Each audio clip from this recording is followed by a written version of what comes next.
It's time to get your morning started with the news you need to know. News update. This is what's trending with DJ and PK. Hashtag NBA.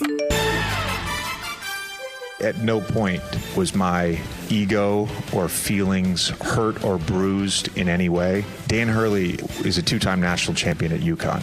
I am a two-time 55 Swiss League champion in the 3rd and 4th grade division.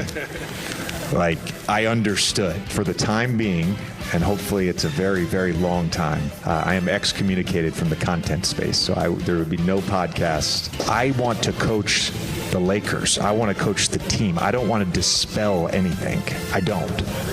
I want to become a great coach in the NBA, and I want to win championships, and I want my players to maximize their careers. That's all I care about. JJ Redick, the new coach of the Lakers. That is all he bleeping cares about right there. Win championships. The roster is going to have to get better, but okay. Tell the fans what they want to hear. They want to win championships too. Well, I think every roster is going to have to get better. Minnesota Timberwolves signed Chris Finch to a 4-year contract extension. They've made 3 straight playoff appearances. They were just in the Western Conference Finals for the 2nd time in club history, so he gets a new deal. And the Cavs are set to hire former Nets coach and former Golden State Warriors assistant, Kenny Anderson, as their new head coach. Atkinson and Donovan Mitchell will get $209 million in a contract extension. The Cavs get to hold on to their guy.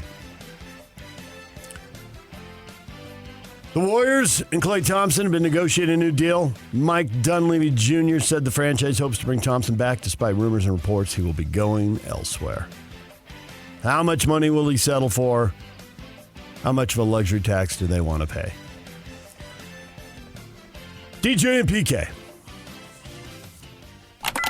Hashtag NFL. Charlotte, North Carolina is going to do an $800 million stadium upgrade. Carolina Panthers will stay there. David Tepper, the owner, is going to pay $150 million. The city is going to foot a $650 million bill towards that renovation. But the Panthers stay in Carolina.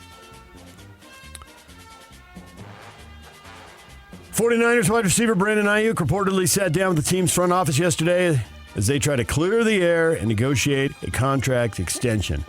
Ayuk wants to be paid like one of the best wide receivers in the NFL. A top-shelf deal. Can they pay everybody? Or can they at least pay him until they have to pay their quarterback, Brock Purdy, who's still on a rookie deal and still very inexpensive. Niners trying to keep the band together. Cowboys coach Mike McCarthy is reportedly getting fed up with owner Jerry Jones' actions that have been perceived to be undermining McCarthy.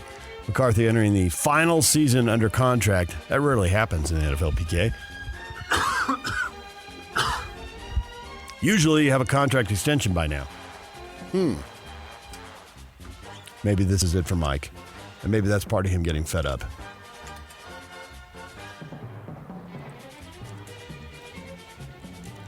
Raiders quarterback Aidan O'Connell, reportedly the front-runner to be the team's starter this season. He's edged ahead of Gardner Minshew in their head-to-head battle to start. The rebuild continues for the Raiders. You love rebuilding off the rebuild. And then changing coaches and changing quarterbacks and rebuilding again. Well, here they are into this with Pierce, and they got a lot of momentum based on what happened last year. Was it real? Time will tell on that because you won a few ball games. You brought some energy that wasn't there before. So what does that mean? He has to stand the test of time in pro sports. It's the great equalizer. It doesn't matter what you did or what you want to do and what you hope to do. It's what you did do. And then if you did do it, can you do it again? And so they have that going on a little bit here. But what did it mean? Was it just sort of a flash in the pan, or was it something real that you can build upon? Because if it's the latter, then they're onto something. But if they stumble out of the gate and looking at 3-6 and all that stuff, well, then maybe last year was a little bit of phony and you got a little bit bump when you change coaches, but it wasn't real. It wasn't sustainable. That's not to say it can't happen. I don't know what's going to happen, and that's something we'll watch for sure. Odds makers have them set for 6.5 wins on their over-under line. So not a lot of faith there, but there's always somebody who does the kind of worst to first thing. Third to first doesn't sound as good. I don't think the Chiefs in that division, yeah, right? Just get over 500 and get in the playoffs. That'd be a big step forward. DJ and PK. Hashtag Major League Baseball. Adames aboard at first. This one hit in the air. Left and deep. Get up. Get out of here. Gone. Reese Hoskins has just hit one with the bases loaded. Swinging a ground ball in the right field. That's a base hit. Rafaela being waved home. Springer's throw. Not in time. And the Red Sox win it 7-6. And now the Padres down by one, but down to their final strike. The 2-2 pitch. Profar swings, hits it in the air to deep right center. Thomas is back into the gap. Can't get there. They're going to walk it off again. Merrill and Kim score, and the Padres beat the Nationals 7-6. Nationals were down 3-0 early. Nationals led 6-3 after the top of the 10th. The Padres, who hadn't done a thing for innings, couldn't even get a base runner, suddenly score 4. It's a weird game, but hitting's contagious, I guess. Get somebody on. Well, you're gifted somebody on, but get somebody on behind it, get a double, and all of a sudden everybody's hitting. Go figure. Red Sox walked it off. They beat the Blue Jays 7-6. You heard that highlight in there. Oh, I forgot to mention the Padres lost Fernando Tatis Jr. He's on the injured list, so he's out for a while. A stress reaction in his thigh bone. You know, all Padres all the time here, I guess. Huh? Mets closer Edwin Diaz is also out, suspended 10 games after being ejected from Sunday night's game with a foreign substance on his hand and glove. Stickiness. He was cheating, so Diaz sits for 10 games. Dodgers get a win. They beat the White Sox 3-0, but Clayton Kershaw, a little setback there in the minors as he rehabs, PK, so they're going to shut him down for a week or so. Yeah, I don't think Clayton they can Kershaw finish in again. first place without him. Yeah. Just don't see how they're going to pull that off. Had a rare triple play, 1 to 3 to 5. Was that a great defensive play, or is that just base running blunders all over the place there? The Phillies turned it, the Tigers ran into it, and the Phillies won the game 8-1. Yeah, first one since 1929. 1 to 3 to 5. Little soft blooping liner back to the pitcher, and the runners were going, and The Tigers on the receiving end after they were the last team to actually accomplish the feat. Bees open a series tonight in Albuquerque. They're playing the Isotopes. First pitch, 6:35. Tony will be on the air here about 6:20 right here on the Zone. DJ and PK. Hashtag NHL. 10 seconds left. 2-1 Panthers.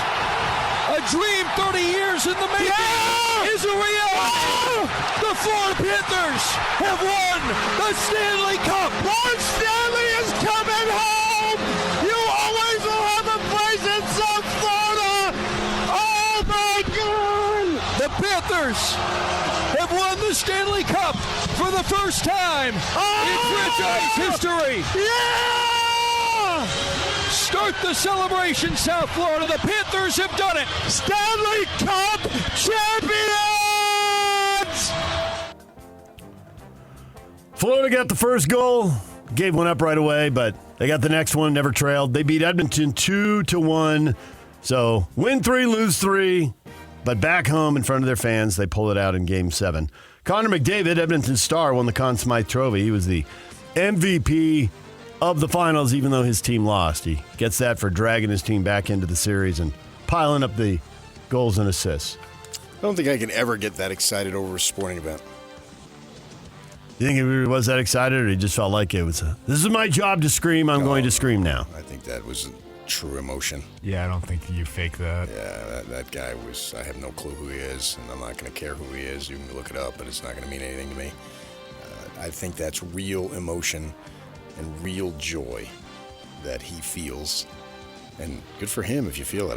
There's just no way I could ever do that in sports. What is trending is brought to you by Shamrock Plumbing. There's no job too big or too small. Get the personal touch with Shamrock Plumbing. Coming up, question of the day, Cooper Jones, BYU men's golf freshman, Lone Peak High kid who is tearing up. We will talk with him at 7:30. Scott Wheeler, NHL draft reporter for The Athletic at 8:05 to look ahead to Friday's draft, and Andy Bailey, NBA writer and analyst for Bleacher Report, joins us at 9 o'clock to look ahead to tomorrow night's first round of the NBA draft. DJ and PK, it's 97.5 The Zone.